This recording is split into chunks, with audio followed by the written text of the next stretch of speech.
All right, it is noon. Brandon, you ready to get going? All right. Well, Absolutely. thanks for joining us today. My name is Jasper with Score Maine.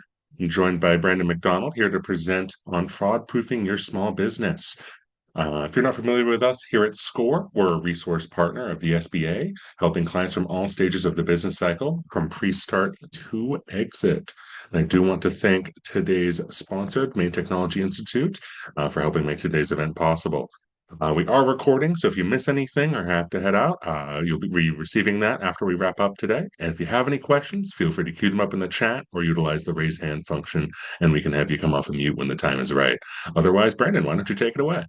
Thanks, Jasper. Let me get our screen shared over here. Okay, hopefully you're all seeing this presentation. We all good there? Yeah, looks good. Perfect. Thank you, Jasper. All right, so as noted, today we're going to be learning a little bit about how you can keep your business safe against cybercrime and cyber criminals. Kind of chatting about some options that every business owner should really be looking at. Really appreciate Score Maine for inviting me here to present this today. So a little bit about me. Jasper noted that this session's sponsored by Maine Technology Institute. I actually serve with their IT advisory committee, a great organization for those who are in the world of innovation and looking to do R&D with their business. I'm a business advisor at Northern Maine Development Commission, but before that, I was a software engineer.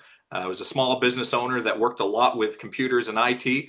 And I was actually a columnist, and I love submitting stories to the United Nations Office on Drugs and Crime. That encompasses their cyber crimes unit. A lot of cybercrime happens across borders, and kind of learning how we can keep ourselves safe, no matter if we're here in Maine or overseas.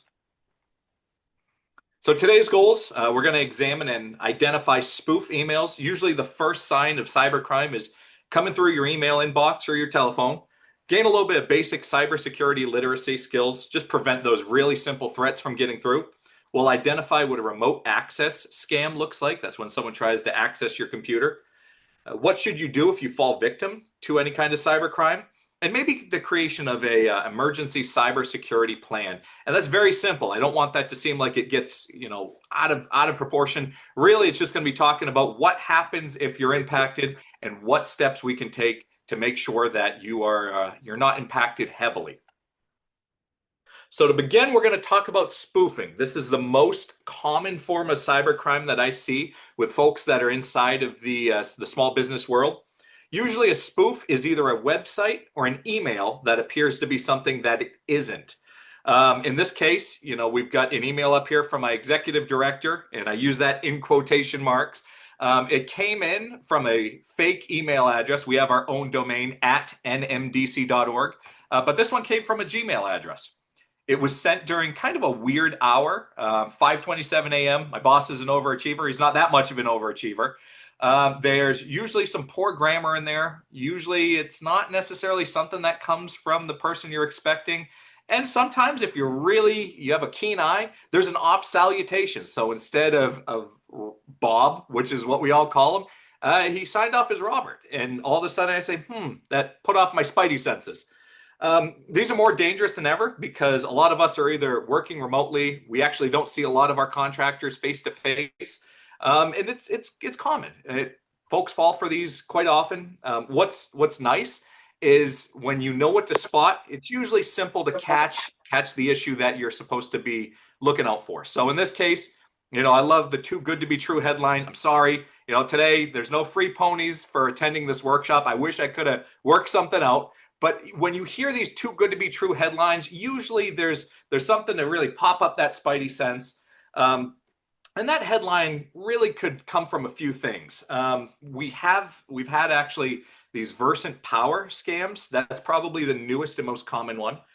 With a power company, again, in quotations marks, the power company calls and says, "We're on our way over right now. We're going to disconnect your electricity. You didn't pay your utility bill.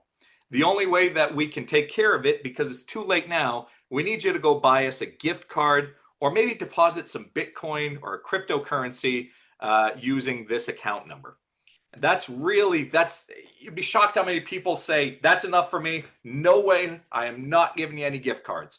But folks will go through with it, and they'll call you during lunch rush if you're a restaurant. They'll call you in the middle of a busy season if you're a hotel. And it just makes you a little afraid.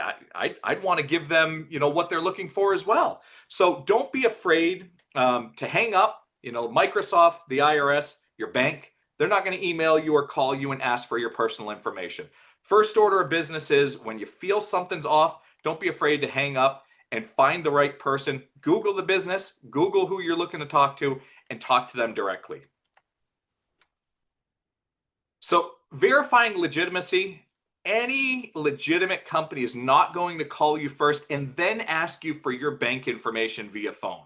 If it's your bank, they're not going to call you and then say, by the way, what's your account number? They're not going to ask you for your personally identified information like social security numbers. And especially, they're not going to threaten you with any kind of threat. And that includes jail time, shutting off your business's electricity, stopping your supply chain, maybe not delivering a package or a parcel to you. These are just these kind of callers or these emails that come through that really put you into a fear, a fight or flight mode, this feeling of panic and this need to have an immediate action. And when you're in doubt, don't be afraid to just hang up and call someone in directly. Verse Power, great organization that is not going to call you and threaten, disconnecting your power. And by the way, we're 5 minutes out. You got to give us a gift card. They're not going to do that. There's going to be a lot that leads up to that, and it's not going to end with a phone call and a Google Play gift card. We talk a lot about password strength and figuring out, as much as it's great to have a strong firewall, good computer software, a good way to keep viruses off your computer, having a strong password is pretty good too. It used to be back in the day, and I'm a digital nomad. I've been using the internet since Yahoo Mail and Net Zero email back in the 90s. So I remember back in the day we were told, use the hardest password you can find. Find the longest password, make it as long and complex as possible. And the idea was use the same long, complex password on every website. That advice has kind of gone away now that there's been a lot of breaches of passwords. So where people used to have 15-character long passwords, they'd get those passwords breached. And it turned out your bank password, if it was the same as your Facebook password, and your Facebook password was breached, no matter how good that password was, it's your bank password too. So it's just as important to use a different password on each website. And I will tell you right now, I unfortunately fall victim to not necessarily doing it on every website, but I'll have different passwords for my social media than I do for my important things like my banking, my work emails. Anything that's very important has a lot of personally identifiable information. I make sure to use something completely separate to what I use for my social media, my regular emails, my regular day-to-day websites. It's good to use that special combination. Most websites force it, a special character, asterisk, exclamation point, question mark, uppercase, lowercase numbers.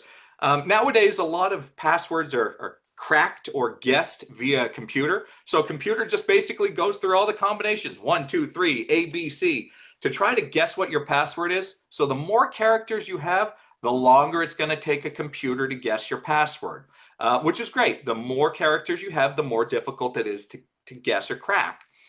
Don't store those passwords in some kind of a file on your computer. Obviously, it's also not a great idea to store it on a sticky note and put it on your computer. I know folks will keep logs of passwords, and that's fine as long as you can lock it up. For most of us, it's great to keep that log right in your head, right? Don't have something physical, but if it has to be physical, make sure it's in a place only you know where it is. And whenever possible, the big thing now is multi-factor authentication, two-factor authentication. That's usually the idea of something you know, that is a password, and something you have. That could be a biometric, like a fingerprint, or maybe your retina scan, like you use to get into your phone nowadays. Or it could be something like a USB drive, a thumb drive, or some kind of physical thing that you put into a computer to unlock an account. For the vast majority of us, two-factor authentication probably comes as a code on your phone or your fingerprint.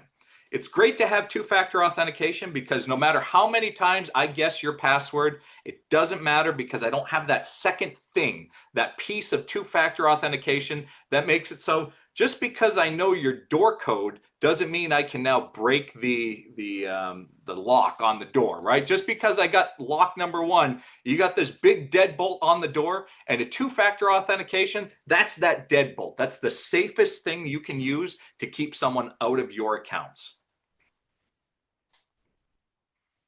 So ransom attacks are getting scarier. More and more common are we seeing these being used with small businesses. And what's wild, I've been in this world now for about 7 years, working directly with small businesses. And the smaller you are, the more appetizing you actually are for a ransom attack. And that's because the big guys of the world, the NVIDIAs, the Googles, the Facebooks, they've dedicated cybersecurity teams. There's somebody watching out for this business every day. And the question is, who's watching out for you? So ransom attacks are becoming a lot more common. Ransom attacks come in two forms.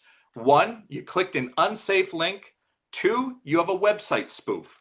It's a lot easier if you have a website spoof. A website spoof just basically means you clicked the wrong part of the internet. You got to the wrong part of the internet, you got this big full screen pop-up that's not going away. And the best thing you can do is reset your computer. Now, my worry is if you reset your computer and a screen is still showing up that says you need to pay us to unlock the computer. Something like that is called an embedded virus. It's an embedded ransomware attack. They're very difficult to get rid of, and it needs a professional. Even for folks that refresh, back in the day, we used to just reinstall Windows, right? If something went wrong with the computer, just reinstall the dang thing. Put Vista back on there and we'll be good to go. Nowadays, you can actually have this kind of stuff live through a fresh install of Windows. It's really important that if you're ever impacted by ransomware attacks or any kind of new viruses, make sure you have an IT professional look at the computer and really give it a clean bill of health.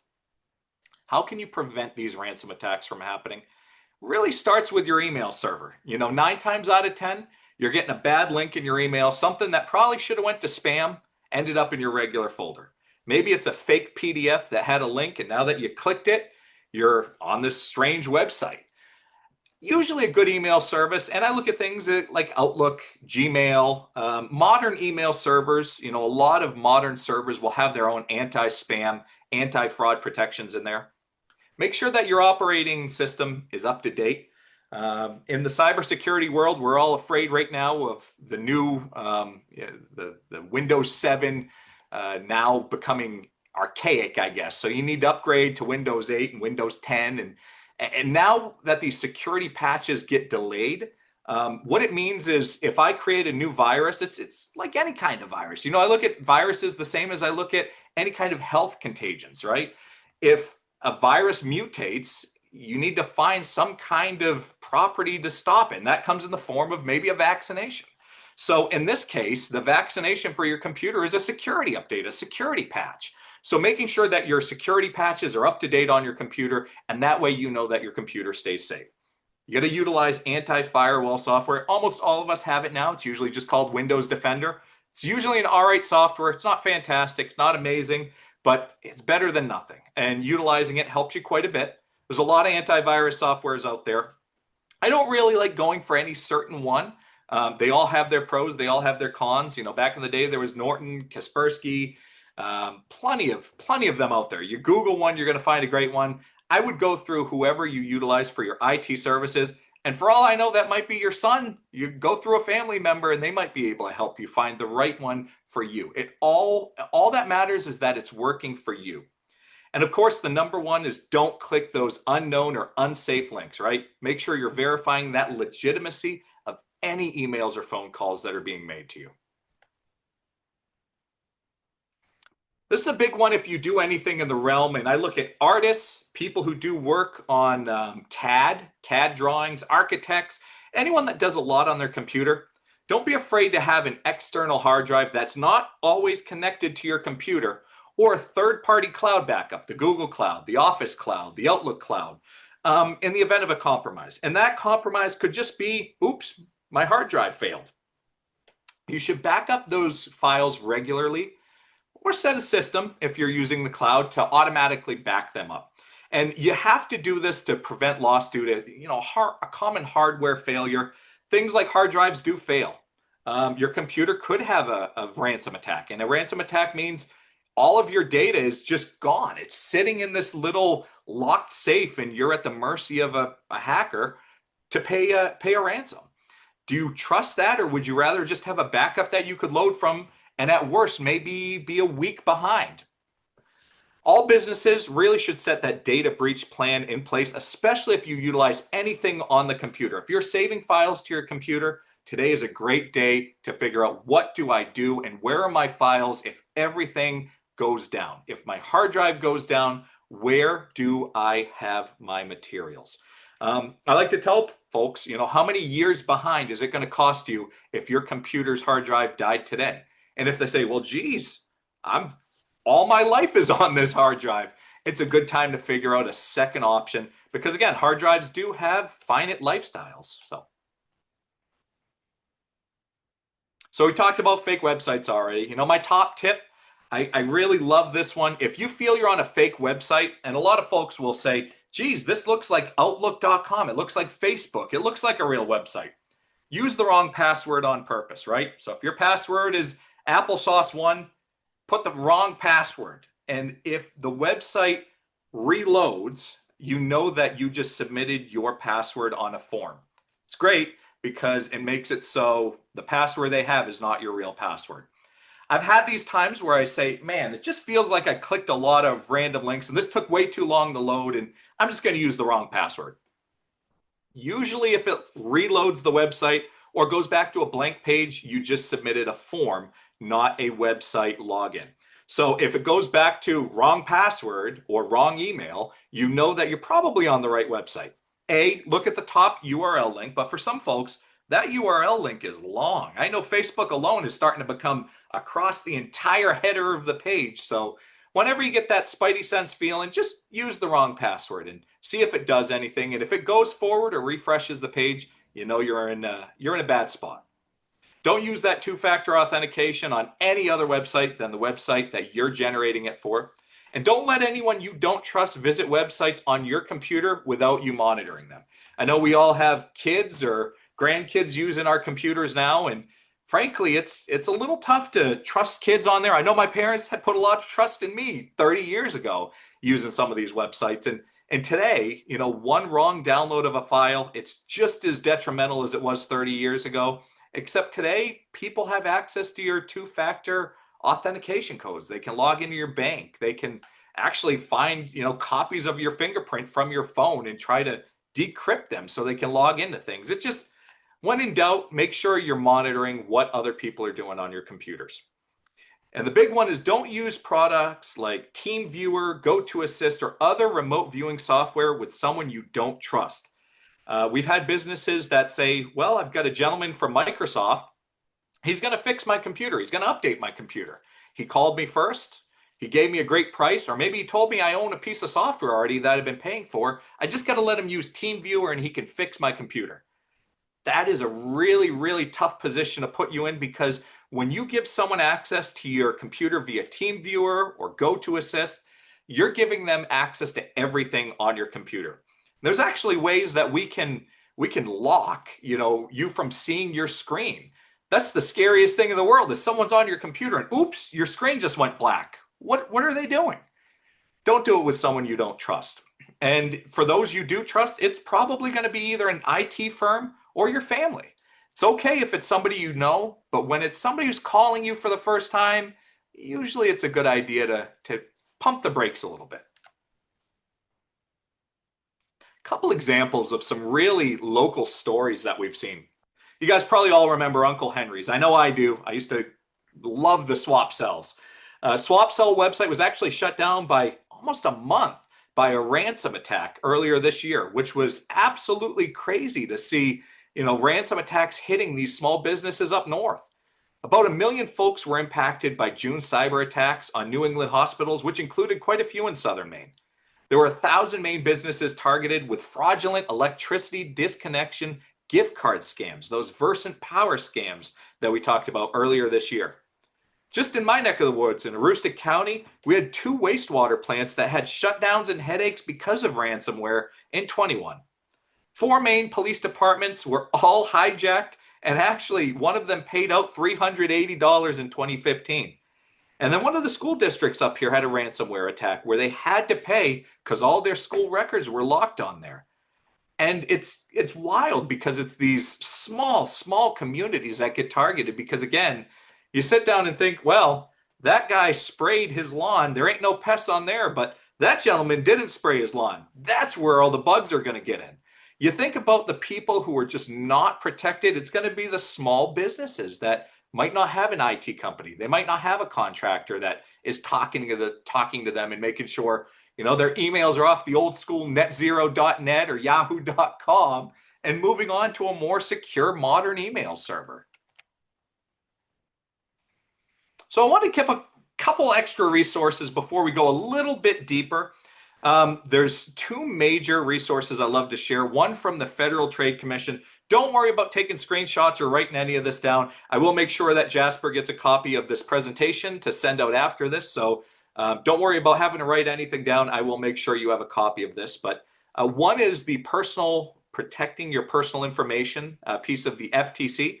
It's just a guide to make sure that you protect any information that you're working with. This is great for very small businesses that maybe they're massage therapists. They carry some personal protective information.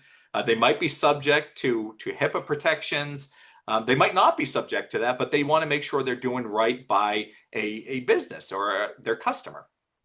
Data breach response guide. This is really cool because it gives you a well thought out data breach guide. So if something happens to your data, what do you do next? Well, they're going to show you.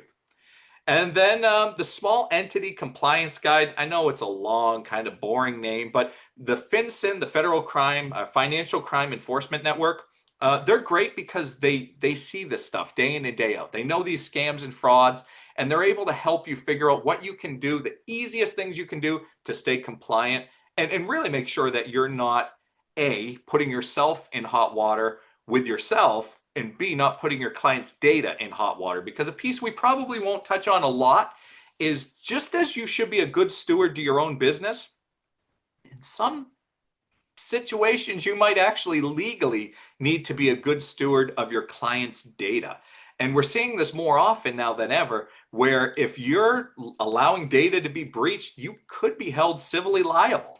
So it's always a good idea just to have these good practices in place, not just for yourself, but to make sure that you stay as squeaky clean as possible should any kind of breaches ever happen to a business like yours or impact your clients. So a little bit deeper, and I'm not going to read off the whole slide because we will be sending them out, but let's take stock. What information does your business collect? Who has that access? What devices do you have? You should itemize the devices you have and who has access. And then anything else your company uses to store sensitive information. For some of you, that's one computer, maybe one phone, maybe one tablet. That's totally fine. Who sends that personal information to your business and how do they receive that information? Do you need to, encrypt your emails? Do you need to encrypt the conversations you have with folks because maybe you take credit card numbers via email? Do you keep that information anywhere? And who has access to it? If it's just you, you know that if something goes wrong, unfortunately, you're the only hand on it. But if you have a lot of employees, maybe it's a good idea to restrict who can access that billing email or who can access those emails with the client's information, like credit card numbers. Scale down when you can.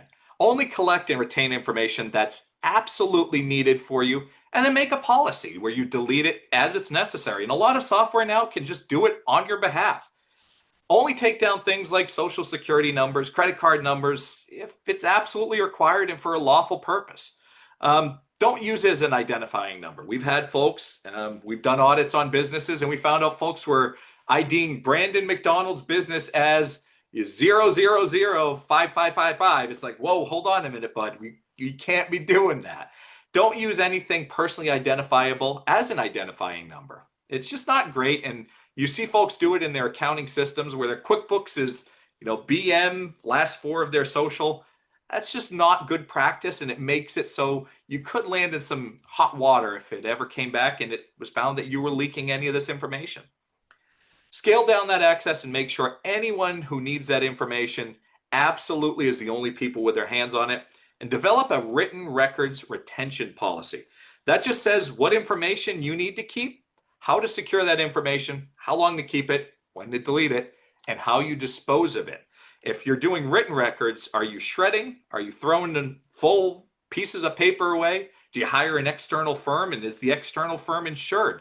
A lot of crazy questions out there, and I wish I wasn't a compliance guy from the past, but I was, and unfortunately these questions come up a lot, especially if there's ever an issue or breach that happens.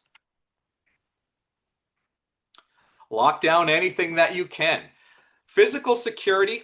Physical security is preventing any data breach caused by a lost or stolen document. Think about, oops, I kept my password or I kept some accounting data right here on my table. Well, if that gets lost, what's going to happen? Try to lock up anything that doesn't need to be on the table. Keep electronic security as paramount as possible. Prioritize that network security along with making sure your laptops have a password on them, especially if I can walk into your business and I can see your laptop right there on the table. A lot of folks with public-facing businesses, don't be afraid to put a password on that laptop. I know it's a pain in the butt to remember every day to put that password in, but it really helps in the event that somebody just waltzes into your business and tries to take your physical stuff. And then have any kind of data security, and this is going way, way up there, but if you have contractors, make sure they have their own cybersecurity policies. If you're going to be buying services from someone, cloud services, even internet or phone services, the big guys all have their own data and cybersecurity policies, but we have a lot of local companies as well. You know, Fidium 5 to 10 years ago was still figuring out their data retention policies. So don't be afraid to ask what that looks like if you're going to be working with a lot of personally identifiable information. And of course, I'm not even going to go through it too much, but just make sure you're deleting it when you don't need it. Okay, so a breach happens. What's your next steps? To address that breach, you really need to get together a response team, and that might just be you if you're a team of one. Figure out what happened. And it's good to get an IT consultant in. Get your IT consultant if you have one. If you don't, I really think it's time to start talking to someone. Just at least have them there, even if you call them once a year. Secure any systems and fix a vulnerability. You're going to find out very quickly, if you don't already know, an IT consultant is going to tell you, this is how somebody is currently looking at your data. This is where you were breached.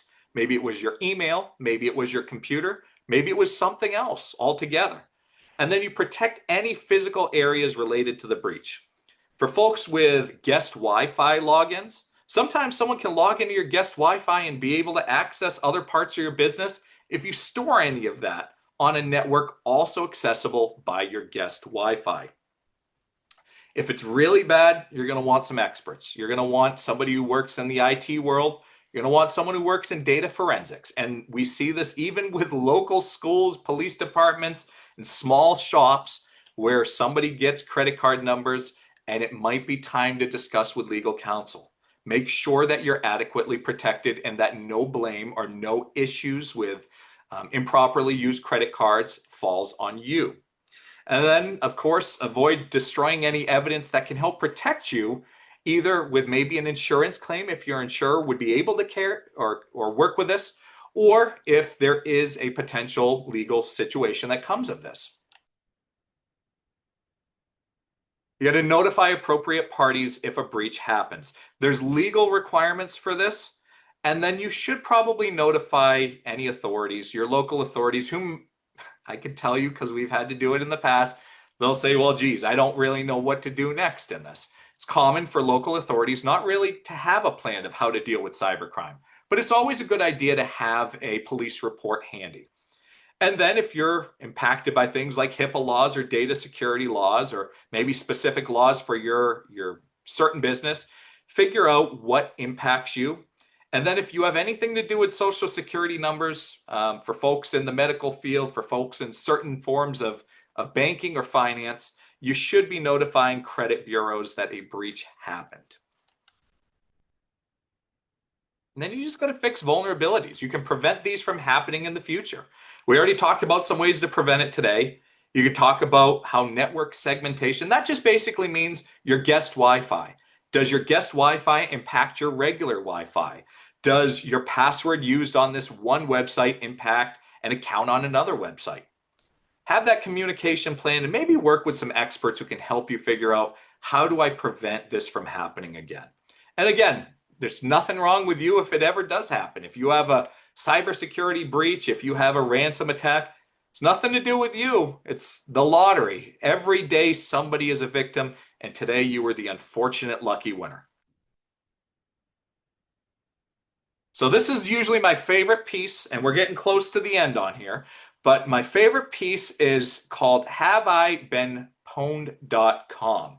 You can scan this code.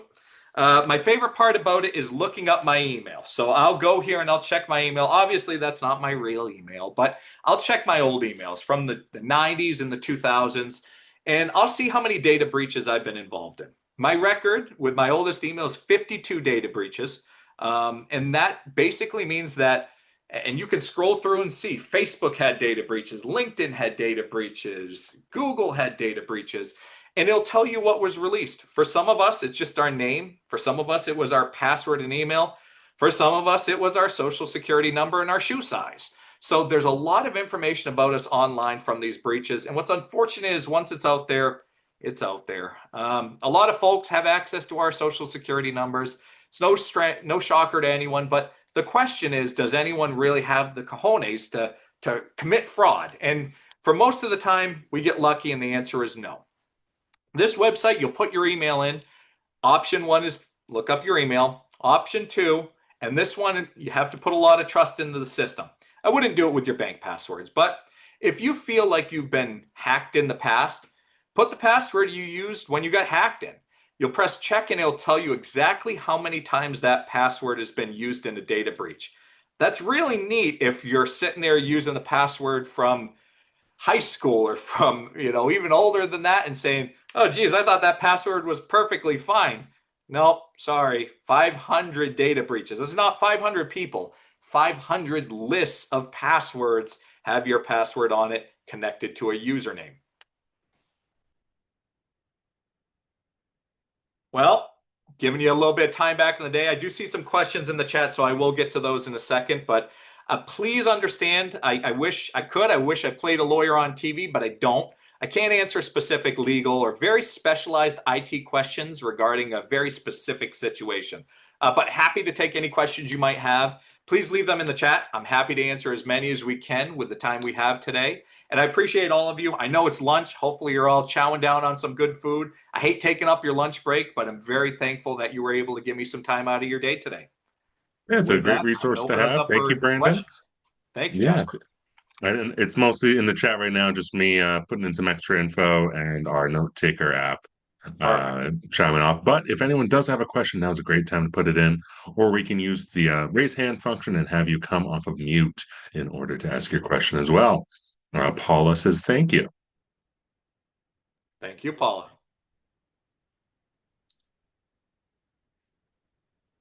I'll add too, we may, if you're not already working with a score mentor, that's definitely a topic that we could help you with as well. And we can also refer you out to possibly some professional services if you are really in need of some serious, deeper dives into your cybersecurity of your business.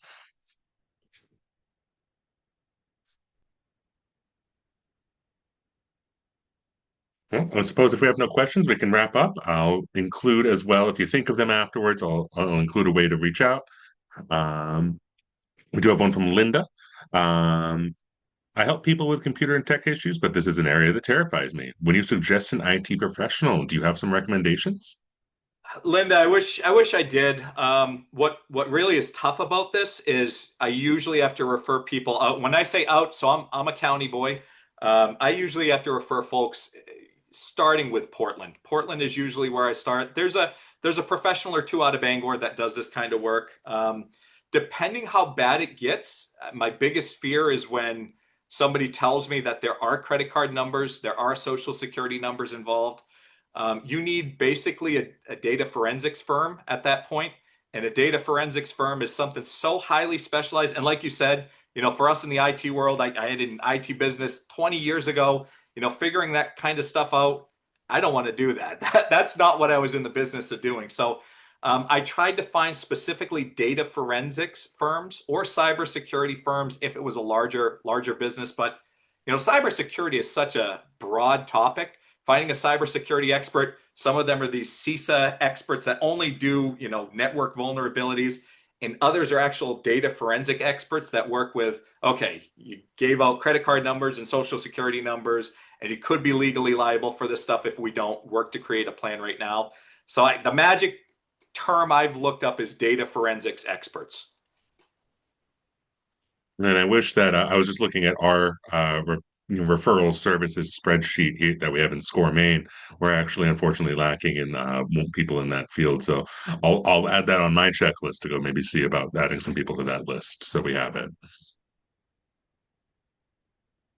Cool. Are there any other questions?